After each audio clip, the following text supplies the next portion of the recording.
I'm Chris Alexander. I'm the editor-in-chief of Fangoria magazine, and you're about to watch Giorgio Ferroni's 1972 Italian Gothic horror masterpiece, Night of the Devils. If you've never seen Night of the Devils, well, you're in for a treat. If you're an aficionado of this period of Italian horror film, and I still attribute 1972 era Italian horror to 1960s in a way because it's kind of stylistically linked to The Godfather, Mario Bava's work. Dario Argento certainly and Sergio Martino certainly were evolving their Giallo film, which was much slicker and more refined and more informed by the films of late period Alfred Hitchcock and Brian De Palma.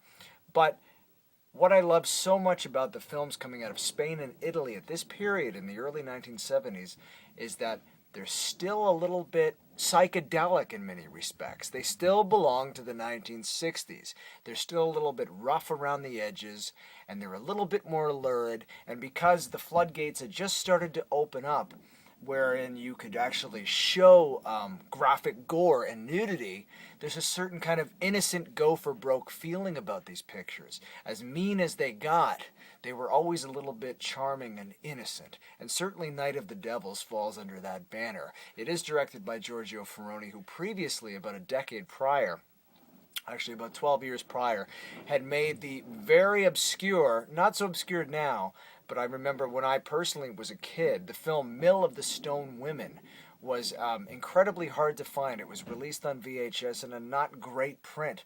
But I remember catching this film, renting it, even though the cover was nothing special. Back in the day when I would rent anything. I remember renting it as a kid and being completely confused by it, but fascinated by the same token. It was very erotic, but it didn't show a lot.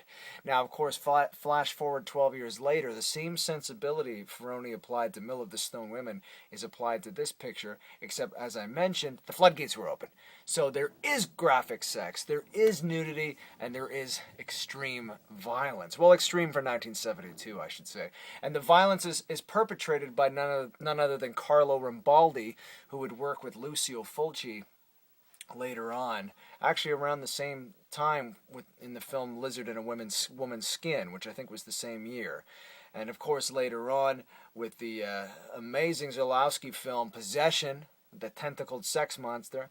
And then of course he designed E.T., one of the greatest man-in-a-suit special effects of all time. But here he's working with sloppy seconds. It's just gore, torn flesh, and Ferroni loves to jam his zoom lens into as many wounds and naughty things as possible. And I love the fact that Ferroni is not afraid to use the zoom lens in this film. It just goes and it goes and it goes and it goes.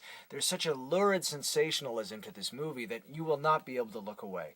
You also might be a little bit frightened. Now the subject matter itself, the story is based on the Wurgelak by Tolstoy, which was previously explored again by Bava in his 1963 film Black Sabbath. In that episode, of course, it was Boris Karloff playing the family patriarch who was actually a vampire. In this one, we have a family of people, a family who was unfortunately under the curse of the Wurgelak, and of course, bad things happen to them in the woods.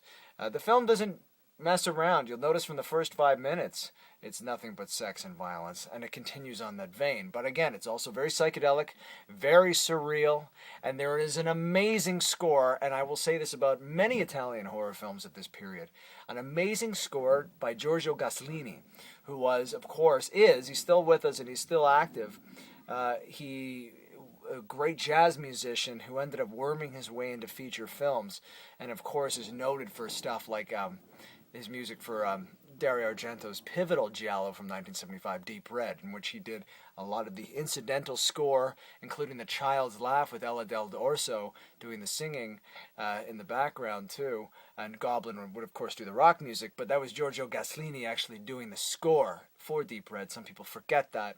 But here it's all Gaslini from wall to wall, and it's moody, atmospheric, a little bit experimental, and incredibly unsettling pieces of music orchestrated together, working in collusion again with Ferroni's wild zoom lenses, Rambaldi's disgusting special effects, and all that lovely sex that combines in the hallucinatory Night of the Devils. I hope you enjoy it.